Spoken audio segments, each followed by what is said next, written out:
Hello folks, and welcome back to Getting Started with Laravel 4. In the previous video we created our first controller and view, and in this lesson we'll have a look at Laravel routing. It's so clean and versatile, I guarantee you'll love it. But first, let's create something to work with. Say we're building a simple blog.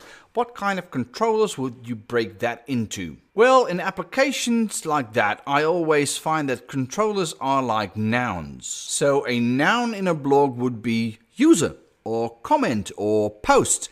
These are key entities, so to speak. Okay, let's go with that approach. Inside of the controllers folder, I'll create a new PHP class called post controller. Okay, and let's open that up.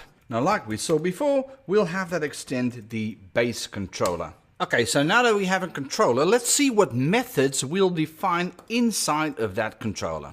Now, what do we want our application to be able to do for posts? Well, we may want to get a public function that can show a listing for posts, right? And then I think we need another public function that can get us a single post. Let's just have this return a view, and that will be made from a file that lives inside a post folder, and it's called listing. And then for single, we'll also return a view, and that one will of course be called single. Okay, let's set up some views to go along.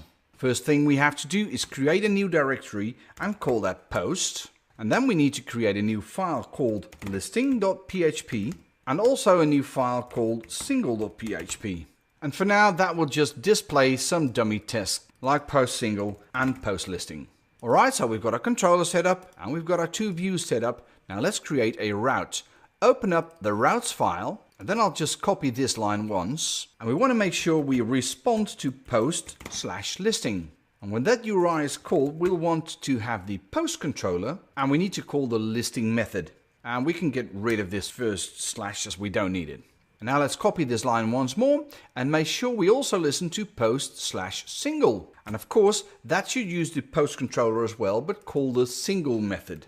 Right, so simple stuff for now, but we'll improve on this later. Okay, let's see if these two routes work. First of all, we'll do post/listing. And there's the output of our post listing view. And for post single, there's the output of our post single view. Okay, so very basic routing here. Now, a very useful routing feature in Laravel is called named routing, and this is how it works. Instead of this controller string here, we'll paste in an array, as the second argument. The first item in that array will have a key of users, and it will have that same string that we used as a value. So here we say, well, this route uses that controller and that method. And now we can give it a name as well. That will be another item in the array with a key of as and a particular name for that route as the value. So for instance, post.listing. And of course, I can update the second call as well. It uses post controller single as post single. Okay. But now you might ask, where's the advantage in these routes names? Well, you need to address routes quite often. Just think about how many internal links to routes your application will hold. Well, with named routes, you only need to refer to the name of that route. Inside of our post listing route, let's just display a URL to the post single route. So we'll just do PHP echo route, and this is a Laravel helper function. And then all we need to pass is the route name to that. And of course we need to close out. Now if you open this in the browser, you see that Laravel gives us the absolute URL to that route. And here's the good part. Now if I ever have to refactor that route, say for instance I need to update the post segment to blog, like so. Now if I do, then Laravel will update that URL everywhere without me touching a single instance, and that's pretty cool. Try and get into the habit of naming your routes, because your future self will be very grateful, I promise. Let's just rename this back again and move on. Now what if you want to add parameters to your routes? For instance, if we want to get a single post, we need to have a way to identify that post, right?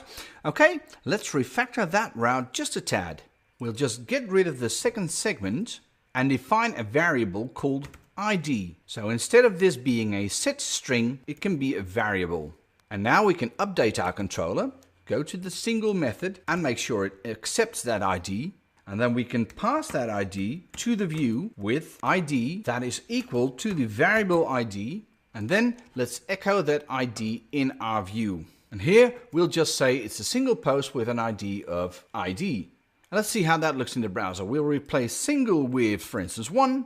There's a single post with an ID of 1. And there's a single post with an ID of 2. Well, that's all fine and dandy, but what about security? My app is expecting a number for an ID, but a user can type in pretty much anything, see? Well, Laravel's got you covered. You can just add a constraint to that route. Well, a constraint is a bit like a where statement in MySQL, and that's exactly how you write it. So where ID, and then as a second argument you can pass in a regular expression. Now in this case we want a number between 0 and 9, and we want to see a single number or multiple numbers. And now let's see what that does for our malicious user code. Well, because the variable does not match the regular expression, we get a not found HTTP exception. But then if we pass in a 1 or a 2 or a 5, then that works. Now note that this constraint still allows a user to add a 0, and that's probably not a valid ID, so we can further improve on our code by adjusting the expression. Let's just state that a first digit is mandatory and it needs to be greater than 0. And then a second digit or a third or a fourth can be 0 through 9, but instead of mandatory, it's optional. And now our route does not respond to 0, but it does respond to 1, and it even responds to 213.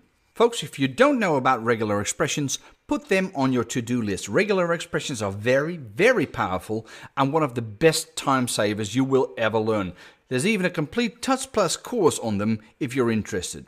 Okay, so now we've used one variable, but what about multiple variables? Well, that's easy as well.